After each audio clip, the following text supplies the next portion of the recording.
Welcome, my dearest America, to Enclave News Network. I'm your host, Burton Wester, and I think it's time we had a chat. The first bit of news I'd like to dive into is the one we're most familiar with, being the new stance the developers have taken on the closed beta testing.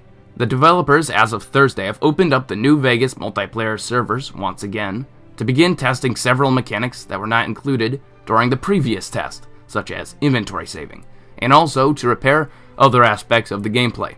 Their hope with this new system is to make the game, quote, more polished and fun to play with, end quote. Testing will go on for an undetermined amount of time and is likely to continue for a while.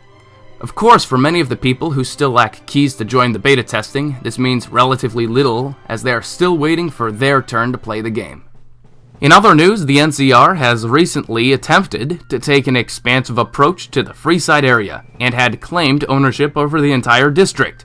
This expectedly had led to several issues with the Auxilia company, who also had already claimed ownership of the area previously. Not to mention, this action is a blatant contradiction of the Freeside-Westside Alliance, which states that any faction can take part as long as they can benefit the Alliance without threatening the neutral stance. The invasion of the NCR, by definition, would in fact threaten this neutral stance and possibly even break the Alliance.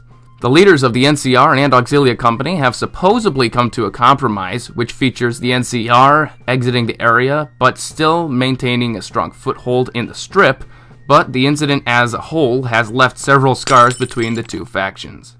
The NCR's actions actually help segue into our next two topics, the first being the discontinuation of the NCR's broadcasting program. The host of the show, Tyler McMenamin, stated his discontent of the NCR's invasion into Freeside, and as a result immediately resigned from his duties as congressman and broadcast host. Okay, sorry. Oh, thank you. Okay, good. Okay. Wait, what? Okay.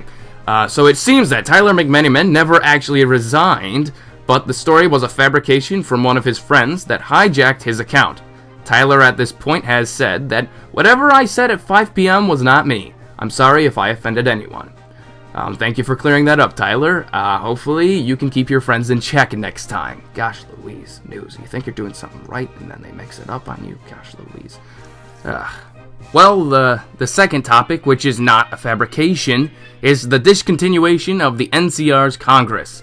Following the fake resignation of Tyler McMenamin, Vice President Dan Au took executive actions and then publicly announced that the Congress will no longer be used. This means that the President and Vice President will have full unrestrained power over the whole of the NCR, making the NCR less of a democracy than a dictatorship. The disbanding of the NCR's Congress hit me especially hard and reminded me of the classical novel Animal Farm, in which the animals form a new government with the hope of equality, but unfortunately by the end of the novel, the pigs of the farm take full reign and become dictators that torture the other animals. There are some interesting parallels between Animal Farm and the NCR, don't you agree? Well, that wraps up today's edition of ENN. Thank you for listening, and remember, the Enclave never rests. I'm your host, Burton Wester. God bless the Enclave.